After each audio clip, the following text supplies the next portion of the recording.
This nice looking radio here is the Sylvania model TR-35.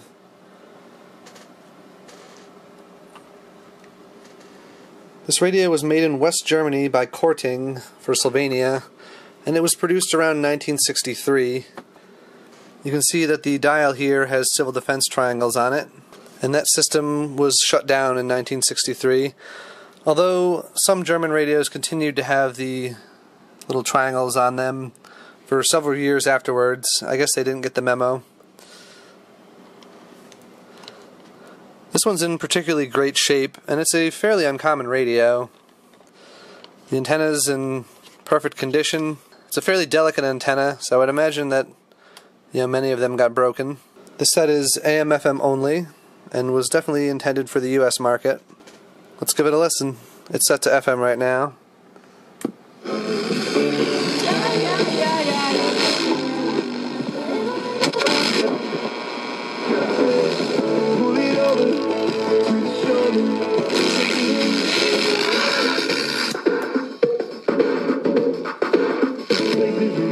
I had AFC off. It's on now. 5.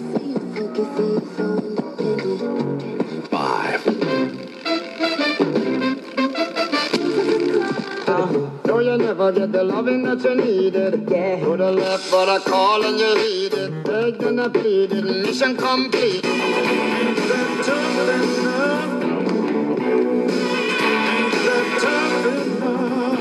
For you. There's unfortunately a damaged spot on the tone control knob, or it looks like it got melted.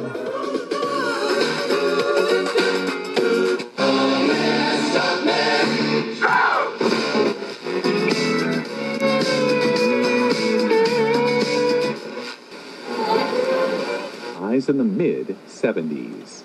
FM sensitivity could be a little bit better. It's having trouble picking up the local college station here, which is on 90.5.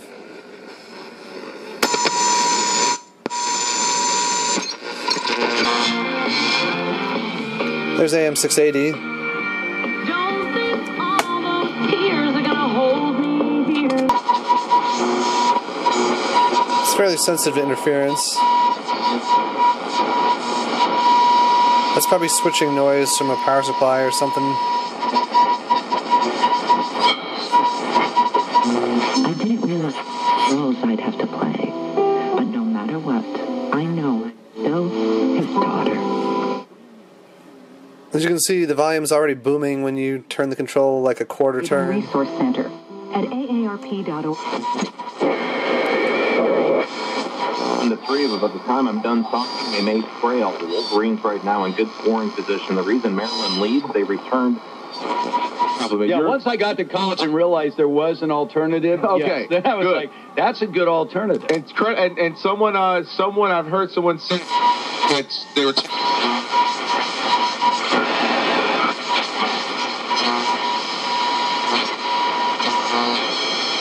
And that's it for AM. On the side here there's a hookup for an earphone and external power. I don't have the external adapter. You can see the case is made of like a vinyl leatherette material, although it's actually still quite soft, as you can see. So that has held up very well, much better than a lot of other similar soft plastics did. The glue seems to have gotten a little gooey and attracted some crud there, so it's not always the prettiest. I more or less left this one alone. The previous owner had already kind of cleaned it a little bit and put some kind of polish on it, unfortunately. I did clean that off, so it's not leaving marks on things. But yeah, the chrome's in good shape. The little badge there is in good shape. Overall, it's pretty well preserved for its age. Now, the battery compartment's down here.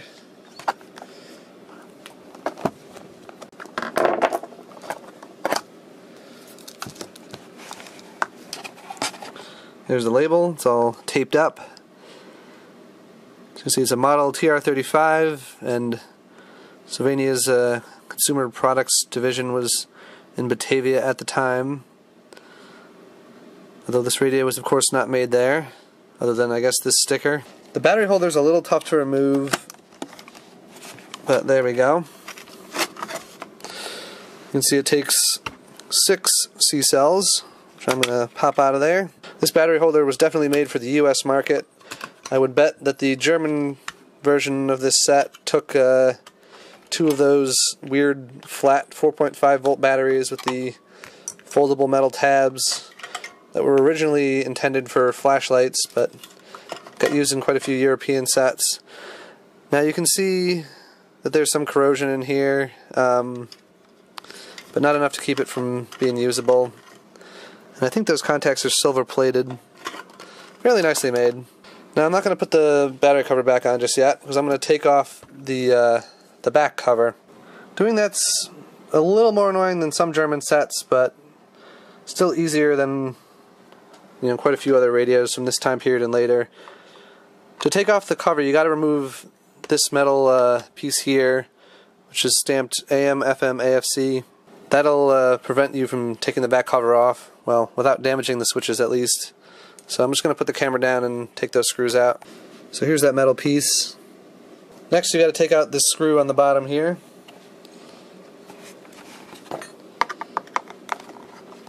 There we go. There's two more screws that need to be removed.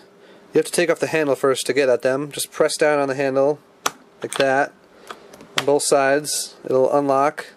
You can take it off. And then undo these combination screws and handle mounts. There's one of the screws. Don't lose those.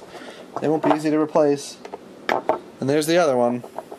The entirety of the radio's electronics are attached to the front panel, so you just got to separate the front and back, and everything will come with it except for the antenna.